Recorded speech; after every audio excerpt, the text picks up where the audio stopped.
프란치스코는 1223년 5월에 포rum주은 꼴라의 총집회에 참석했다. 몇 개월 후 프란치스코는 교황으로부터 회칙 인가를 받으려고 1223년 마지막으로 로마를 방문했다. 프란치스코는 새 회칙을 교황으로부터 승인받을 준비를 위해서 로마에 오래 머물게 되었다. 그가 수정한 회칙은 1223년 11월 25일이에야 비로소 교황의 재가를 얻었다. 그때 우고리노 경이 힘써서 도와주었다. 짐이 아직 낮은 직에서 일할 때 프란치스코를 도와 회칙을 썼고 성하로부터 인준 받았었노라고 친히 말씀하신다. 이분은 1227년에 교황이 되셨다. 이 방문 기간 동안 프란치스코는 추기경들 사이에서 매우 친절한 대접을 받았다. 그때는 이미 많은 추기경들이 작은 형제들의 성덕에 대한 존경심 때문에 그들이 자신들의 관저에 머물기를 원하고 있었다. 그래서 질스 형제는 한동안 니콜라스, 끼아라 몬티경과 안젤로 땅크레티 형제는 레오네 브랑카 레오네 경과 함께 살았다. 점점 작은 형제들을 집안에 데리고 사는 일이 하나의 자랑이나 유행처럼 되어갔다. 그 때문에 형제들 중 어떤 이는 이같이 큰 저택에서 편히 사는 일을 하나의 향락으로 삼기 시작한 자들도 있었다. 그러나 프란치스코는 잠시 우고리노 추기경의 저택에 머무르는 동안도 손수 밖에 나가 구걸해온 빵으로 식사를 했다. 어느 날 추기경 우고리노가 외국인을 초청한 공식 회의에 프란치스코도 초청했다. 그런데 막 식사를 시작하려고 하는 참에 탁발 구걸을 마치고 돌아온 프란치스코가 자기가 얻은 빵 조각들을 거기 둘러앉은 손님들에게 나눠주는 것이었다. 그 빵 조각은 보리떡으로 여러 날 묵어 바싹 마른 것이었다.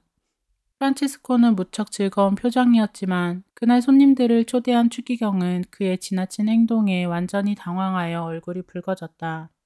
그러나 거기 모인 손님들은 모두 작은 가난한 자가 분배해주는 이 보리떡을 크게 기뻐하며 받았고 그 중에 몇 사람은 프란치스코를 만난 기념으로 그 빵 조각을 잘 보존해 가지고 갔다.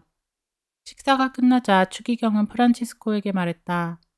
친구여, 당신은 오늘 우리 집 손님인데 어째서 나가 구걸하여 나를 그렇게 망신시킵니까? 우리 집도 이 집안의 모든 것도 당신 것이라는 것을 모릅니까? 프란치스코가 대답했다.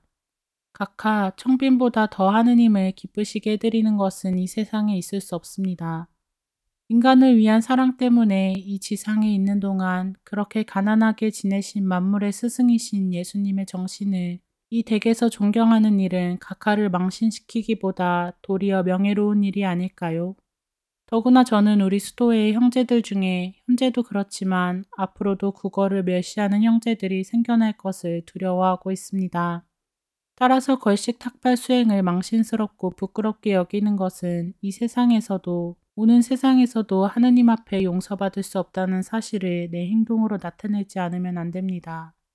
우고리노는 그 말에 감동하여 프란치스코를 포옹하면서 말했다. 내 아들아, 이제부터는 그대가 하고 싶은 대로 하여라. 주께서는 분명히 그대와 함께 계시고 친히 그대에게 영감을 주고 계시니까.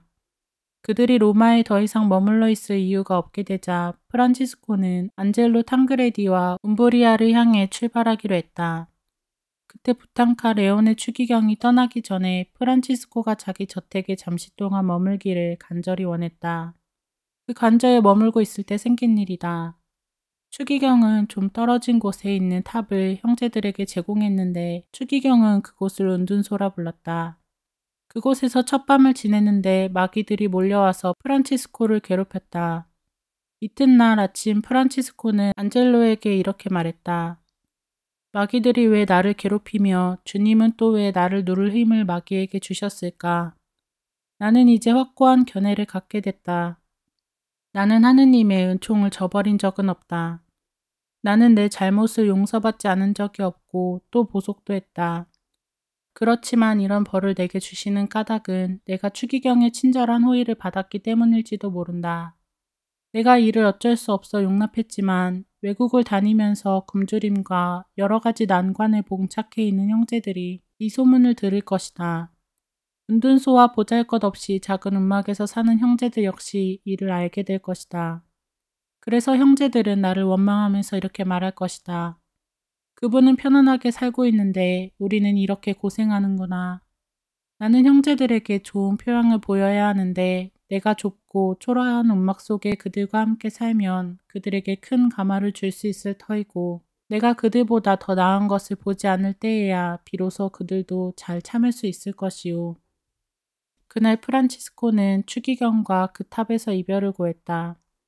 로마의 하늘은 온종일 비가 내리는 추운 12월이었지만 그분은 주저없이 되돌아갔다. 포르타 살라라를 뒤로하고 프란치스코는 비바람이 휘몰아치는 진흙투성이 길을 따라 북쪽으로 향했다. 시꺼멓게 잔뜩 흐린 하늘, 계속 내리는 비로 사람들의 마음은 우울했지만 프란치스코의 마음은 햇빛으로 가득했다. 무의식 중에 발걸음이 빨라졌다. 오래지 않아 저 아름다운 리에티 계곡을 다시 보게 될 것이며 폰테 콜롬보의 충실한 형제들과 다시 함께 살게 되리라. 또 하나의 위로가 사빈산에서 프란치스코를 기다리고 있었다.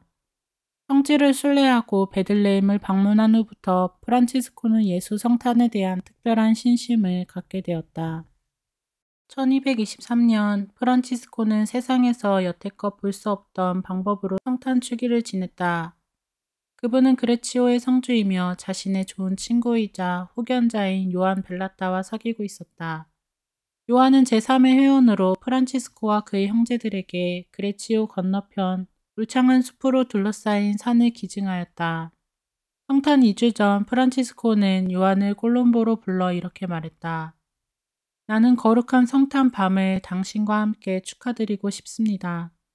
그러나 내 생각을 들어보시오. 수도원 가까이 숲속에 있는 바위굴을 보셨겠지요.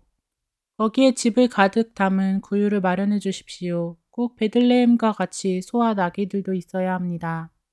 나는 하느님의 아드님이 이 세상에 오신 것을 진심으로 축하드림으로써 우리를 구원하기 위하여 그분은 얼마나 가난하고 불쌍하게 탄생하셨는가를 내 눈으로 확인하고 싶습니다. 요한 벨라따는 프란치스코의 이 계획에 자기가 협력하게 된 것을 크게 기뻐했으므로 서둘러 모든 준비를 갖추었다. 이 같은 일은 당시의 교회 전례로는 신기한 일이었기 때문에 그는 사전에 로마를 떠나기 앞서 교황 호노리오 3세에게 자기 착상을 털어내 말하여 사전에 허락을 받아놓고 있었다. 그리고 성탄 전날 한밤중에 인근 마을 사람들, 근방 암자에 사는 다른 수도사들이 크리스마스 축일을 지내려 모여들었다. 사람들은 모두 밝은 횃불을 들고 형제들은 촛불을 들고 구유 둘레에 서 있었다. 그날 밤은 첫 크리스마스 같이 고요하고 맑은 밤이었다. 미사는 구유 위에서 거행되었다. 그런데 놀라운 일이 일어났다. 천상 아기가 육체를 가지고 그곳에 오신 것이다. 베들레헴 구유에서와 똑같은 일이 일어난 것이다. 요한 벨라따도 구유에 누워 계신 실제 아기를 한순간 보았다. 프란치스코 형제는 앞으로 걸어나가서 예수 아기를 사랑스럽게 품에 안았다. 아기는 프란치스코에게 미소 지으며 조그마한 손으로 수염투성이인 얼굴을 쓰다듬고 있었다. 이 광경을 목격한 요한 벨라따는 놀라지 않았다. 왜냐하면 예수님은 많은 사람들의 마음 가운데서 죽은 듯 혹은 주무시는 듯 계시지만 프란치스코는 당신의 말과 표양으로 천상 아기를 소생시켰고 깊은 잠에서 깨워주셨기 때문이었다. 그 후 프란치스코 형제는 아기 예수님에 대해 설교했다. 이날 밤에 탄생하신 가난하신 왕, 다윗 고을에 계신 주 예수님에 대하여 부드러운 말로 얘기했다. 그분이 예수님의 이름을 부를 때마다 타오르는 사랑에 압도되어 베들레헴의 아기라고 부르기도 했다. 베들레헴이란 말을 할 때는 마치 양이 우는 듯했고 예수님의 이름을 부를 때는 그 이름 뒤에 남겨둔 감미로움을 맛보려는 듯이 입맛을 다셨다. 이 거룩한 밤샘은 펑 늦게야 끝났으며 사람들은 기쁨에 넘쳐 제각기 집으로 돌아갔다. 이 밤은 그 어느 밤보다 뛰어난 놀라운 밤이었다. 이 밤에 하느님께서 놀라운 은혜를 부으셨다. 많은 병자들이 그 자리에서 건강히 회복되었다. 가축들까지도 이곳 말구유의 집을 조금 먹어도 병이 나았다. 후일 구유가 안치된 곳은 성전을 지어 하느님께 봉헌되었고 이 구유 위에 제대를 꾸며 우리 사부 프란치스코의 영예를 기리고 있다. 프란치스코는 그의 겨울과 이듬해 봄을 그레치오 산의 초암 수실에서 지내며 근처 마을 사람들을 위하여 가끔 설교를 해주었다. 부활절이 다가오니 형제들은 관구장의 순시를 앞두고 탁자에 덮을 보자기, 컵, 그리고 식탁을 장식하기 위한 멋진 그릇들을 여러 가지 구입해드렸다. 어느 날 형제들이 둘러앉아 식사를 하려는 순간에 누군가가 밖에 찾아왔다. 하느님에 대한 사랑을 위해 제발 이 가난하고 병든 순례자에게 뭘 좀 적선해 주십시오. 라는 말소리와 함께 헌 모자를 풍덩 내려 쓴 거지한 사람이 지팡이에 의지한 채 방 안으로 들어왔다. 그것은 다름 아닌 프란치스코의 변장한 모습이었다. 그는 수도자들에게 자기네 소명을 깨닫게 하려고 그런 모양으로 나타난 것이다. 그분은 땅바닥에 자리를 잡고 앉아 당신에게 갖다 준 국 한 그릇과 빵 조각을 먹기 시작하셨다. 형제들은 아무 말도 할 수가 없었고 음식도 제대로 먹을 수가 없었다. 형제들은 잘 꾸민 식탁에 앉아있는 반면 프란치스코는 무릎 위에 접시를 놓고 구석에 쪼그리고 앉아 있었기 때문이다. 프란치스코는 곧 수저를 놓으면서 말했다. 형제 여러분의 식탁은 너무 고급입니다. 집집마다 문전으로 탁발 걸식하고 다닌다면서 다른 수도회보다는 한층 더 구세주의 겸손을 배우려 한다고 소문난 수도자로서는 지나치게 고급입니다. 그래서 참된 형제처럼 저는 여기 앉은 것을 용서해 주십시오. 형제들은 더 이상 식탁에 앉아 있을 수 없었다. 작은 형제들은 자신의 행동을 깊이 반성하고 일어나 프란치스코가 앉아있는 자리로 몰려가 자신들의 잘못을 고백하며 울었다. 이때부터 임종하실 때까지 프란치스코는 두 가지 과제를 염두에 두고 계셨다. 그 하나는 당신 스스로가 복음을 완벽하게 실행하여 형제들에게 표양으로 올바른 길을 제시하는 일과 그 다음은 교황 성하의 인가를 받은 회칙 보완과 말하지 못한 뜻을 밝혀두는 일이었다. 초창기에 프란치스코가 혼자서 혹은 형제들과 동반하여 복음 전도자나 하느님의 찬미가가 되어 방랑하던 시절은 이미 지나버린 과거가 되었고 이제 남은 여생 동안은 펜을 잡고 일하거나 사생활에 충실할 따름이었다. 이렇게 만년의 대부분을 그분은 리에티 계곡에서 지냈다. 프란치스코가 형제들에게 말할 때는 권위를 가진 사람으로 행동하지 않았다. 그분도 역시 당신 형제들을 원치 않는 곳으로 파견하는 관구장과 고위 성직자로 인하여 마음이 상했을지도 모른다. 그러나 그분은 하느님과 징계관에게 의탁했다. 만일 작은 형제들이 그들의 이상에서 전락했다면 사람들은 그들을 경멸하고 박해하고 내쫓을 것이다. 그러나 그분 자신은 오로지 형제들을 위하여 기도했으며 그들 앞에서 이상에 알맞은 모범을 보여줄 뿐이었다. 그리하여 그들의 게으름에 대해 아무런 변명도 할 수 없게 했던 것이다. 그러면 프란치스코의 병, 특히 그분의 말년에 그분을 괴롭힌 병에 대해 언급해보자. 그분의 건강은 우리가 아는 대로 좋지 않았다. 젊었을 때 열병으로 고생했다. 그 후로는 장기간에 걸친 수많은 단식으로 인하여 건강은 더욱 악화되었다. 악마가 지나친 보속으로 자신을 파멸시키는 당신을 제외하고는 어떤 죄인이든지 구원받을 것이라고 속삭이면서 그분을 절망에까지 끌고 가려 했다. 그분은 좋은 음식을 먹지 않았다. 가끔 차려놓은 음식에 재를 뿌리면서 제 자매가 순결하다고 말씀하신 적도 있다. 조금밖에 주무시지 않았다. 그것도 앉아서. 그리고 베개는 돌이나 나무 토막이었다. 카르체리와 후일 베르나에 있는 그분의 침대는 바위였다. 20년 동안 이런 생활을 했기 때문에 그분의 육신은 쇠약했다. 위출혈도 있었다. 형제들은 자주 그분의 임종이 가깝다고 생각했다. 여기에 불운이 겹쳤다. 그분이 동양에 머무시는 동안 이집트 눈병에 걸려서 때로는 거의 맹인 같았다. 그 당시 쓰신 편지에 당신을 쇠약한 사람이라 한 것은 이상할 게 없다. 따라서 사도직 수행에 제약을 받게 된 것이 불가피하여 사람을 하늘나라로 인도하려는 당신의 정열을 편지로서 끝까지 표현할 방법을 찾으신 것이다. 당신 생애 가운데 이 마지막 시기에 프란치스코는 5통의 편지 혹은 회람을 썼는데 모든 신자들에게 보낸 편지, 당신이 불참하셨던 성신 강림 총회에 보낸 편지, 모든 성직자들에게 보낸 편지, 모든 장상들에게 보낸 편지. 모든 원장들에게 보낸 편지들이다. 여기에 당신의 유언과 글라라에게 하신 유언, 그리고 당신의 종교시, 무엇보다도 태양의 노래가 덧붙여진다. 프란치스코는 말로서만 설교하는 것이 아니라 행동으로서 설교하려고 하셨다. 모든 형제들은 행동적인 설교를 해야 한다고 이미 회칙에 밝혔다. 그분이 이 명령을 따른 최초의 사람이었다. 프란치스코의 생활과 설교는 동일했다. 리에티에서 보낸 만년의 생활이 이에 대한 생생한 증거를 보여준다. 1222년 혹은 1224년 대림 시기에 그분은 포키오 부스토네의 은소자 동굴에서 얼마 동안 지내셨다. 그때 소화가 잘 되지 않아서 식용유로 만든 음식은 금지되었기 때문에 그분은 돼지 비계로 만든 특별 음식을 드셔야 했다. 그분이 크리스마스 축일에 백성들에게 설교하게 되었을 때 대림절의 규정을 어긴 사실을 스스로 고발하여 이렇게 말했다. 여러분은 내가 신심이 깊고 하느님을 누리는 사람으로 생각하고 이 자리에 오셨을 줄 압니다. 그렇다면 여러분은 내가 이번 단식 기간 중에 돼지비계로 만든 음식을 먹었다는 사실을 아셔야 합니다. 이와 비슷한 이야기가 또 있다. 1220년 21년 겨울에 그분은 자주 병을 앓았기 때문에 약간의 고기 국물과 구운 고기로 몸을 돌본 적이 있었다. 조금 회복되자 주교자 성당에서 설교하신 후에 당신의 대리자인 피에트로 데이 까타니로 하여금 목에 새끼줄을 걸게 하여 반나체로 시내를 지나 장터에 있는 죄인의 처형대로 끌고 가게 했다.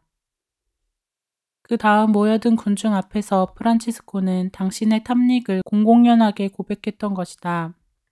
또 한 번은 당신이 허락했기 때문에 형제들이 당신의 위를 보호할 수 있도록 옷 안쪽에 가죽 한 조각을 대어서 꿰매드린 적이 있었다. 그때 프란치스코는 바깥쪽에도 한 조각 더 붙여서 모든 사람들이 알게 하시오 하셨던 것이다. 나는 대중 앞에서 숨기는 것이 싫습니다 하고 그분은 덧붙이셨다. 어디선가 초대를 받아 특별한 음식을 대접받았을 때는 집에 돌아와서 형제들에게 즉시 말하였다. 아시시의 거리를 지나면서 애긍을 한 뒤 뭔가 좋은 일을 했다는 자만심을 느낄 때는 곧 동행하던 형제에게 이 사실을 고백했다. 무엇보다도 그분은 가난을 열렬히 사랑하는 사람이었다. 애긍하는 것도 행복하지만 애긍을 받는 것은 더 행복하다고 그분은 선언하셨다. 애긍받은 빵은 천사들의 빵이라고 했다. 프란치스코의 입술에는 항상 가난을 찬미하는 시편이나 성경 구절이 떨어지지 않았다. 한 형제가 은둔소에서 그분에게 제가 당신 방에서 나왔습니다 하자 그분은 더 이상 그곳에 머물지 않았다. 대패질을 한 널판지와 기둥으로 지은 집은 너무 좋고 진흙과 지프로 지은 움집으로 충분했지만 가장 좋아하는 것은 복음서의 여우처럼 동굴에서 사는 것이었다. 의복은 초라한 누더기로 여기저기 꿰매 입는 것을 좋아했다. 애긍을 꺼리는 형제는 수펄 형제라는 별명을 얻을 위험이 있었다. 벌집에서 꿀은 먹지만 밖으로 날아가서 모아들이지는 않기 때문이다. 이처럼 가난을 지키기 위하여 분투 노력했지만 그분과 형제들은 자기들이 참으로 가난하다고 생각하지 않았다.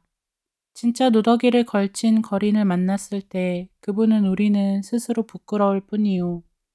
우리는 가난한 사람이라는 말을 듣고자 하며 전 세계를 향하여 우리의 가난을 찬양할 뿐이지만 여기 우리보다 더 가난한 사람이 있소. 이 사람은 가난을 사랑하지도 않고 있군요. 하고 말씀하셨다. 이런 거린이 프란치스코의 눈에는 거룩하게 보였다. 그래서 어떤 형제라도 이 사람을 나쁘게 말한다든지 혹은 그 사람의 빈곤을 모욕하는 것을 허용치 않았다. 자발적으로 가난한 사람인 프란치스코는 실제로 가난한 이 사람에게 두건, 옷, 바지 등 모든 것을 주었다. 이것은 응당 저 사람의 것이어야 합니다. 내가 그들의 재산을 갖고 있으면 나는 내 자신을 도둑으로 보아 무방할 것입니다. 우리의 형제인 거린에게 우리가 빌린 것을 도로 돌려드립니다 하셨다. 그분은 무엇을 기증받았을 때 그것을 더 필요한 사람에게 내놓을 준비가 되어 있었다. 그래서 형제들은 스승의 등 뒤를 깁기 위하여 옷을 잘라야 할 때가 종종 있었다. 특히 그분은 새 옷을 입지 않았다. 항상 입고 있는 옷을 고집했기 때문이다. 리에티에서 프란치스코는 당신과 같이 눈병을 앓는 불쌍한 부인을 만나 옷뿐만 아니라 빵 한 줄까지 주면서 도와주었다. 두 아들을 형제애로 입회시킨 다른 부인이 뽀릉찌운 꼴라로 찾아와서 도움을 호소했다. 프란치스코는 미사 때 사용하는 신약 성서를 그녀에게 주면서 팔아 쓰라고 했다. 프란치스코가 말했다. 나는 믿습니다. 우리가 책을 가지고 있고 그녀는 아무런 도움도 없이 돌아가는 것보다 우리 어머니를 돕는 것을 하느님께서 더욱 기뻐하실 것입니다. 우리 어머니란 칭호는 형제 외에 자식을 바친 모든 부인을 지칭하는 말이었다. 포르치운 꼴라에서는 장식이 부족해서 제대를 꾸밀 수 없었던 때가 있었다. 형제에 입회하는 많은 형제들을 먹여 살리기 위해서 피에트로 데이 까타니는 이제부터 수련자들이 모든 재산을 가난한 사람들에게 주지 말고 일부는 형제에 기증하면 좋겠다고 제안했다. 프란치스코가 대답했다. 천만의 말씀이요. 그것은 회칙에서 금하는 일입니다. 그러면 저는 어떻게 하면 좋습니까? 하고 대리자가 물었다. 제대 장식을 떼어다 파십시오. 제대를 장식해두고 복음을 어기는 것보다는 제대의 장식은 없지만 복음을 지키는 것이 훨씬 낫습니다. 프란치스코는 당신의 길을 깨끗하게 보존하려고 힘썼을 뿐만 아니라 실제적으로 또 겉으로도 복음을 따르려고 애썼다. 어느 성탄 때였다. 프란치스코는 형제들과 함께 식탁을 앉아 있었다. 형제 한 사람이 이런 말을 했다. 아기 예수님은 얼마나 가난하셨으며 또 침대도 없이 외양간에 구유의 아기를 눕혀야 했던 마리아는 얼마나 슬펐겠는가. 요와 베개 대신 건초와 짚뿐이었고 추운 겨울밤을 소난 아기의 입김으로 어린 아기를 따뜻하게 해줄 뿐이었으니 하는 말을 프란치스코는 묵묵히 듣고만 있다가 갑자기 눈물을 흘리면서 당신 빵을 가지고 차가운 땅바닥에 내려앉는 것이다. 예수님과 마리아보다 조금이라도 더 편하지 않으려는 생각으로 말이다. 편안한 것과는 거리가 먼 프란치스코는 만족보다 괴로움을 느껴야 마땅하다고 생각했다. 프란치스코가 눈병을 치료하기 위하여 빨갛게 다른 새로 간자놀이를 태운 적이 있으므로 형제들이 밤에 주무실 때 베개를 사용하시도록 권유했다. 이튿날 아침이 되자 프란치스코가 와서 이렇게 말했다. 형제들이여, 나는 당신들이 준 베개 때문에 잠을 청할 수 없습니다. 모든 것이 아른거리며 다리도 덜덜 떨렸습니다. 내 생각에 베개 속에 악마가 있는 듯합니다. 그래서 형제들에게 명하여 베개를 드러내게 했으며 두 번 다시 보지 않게 버리도록 했던 것이다.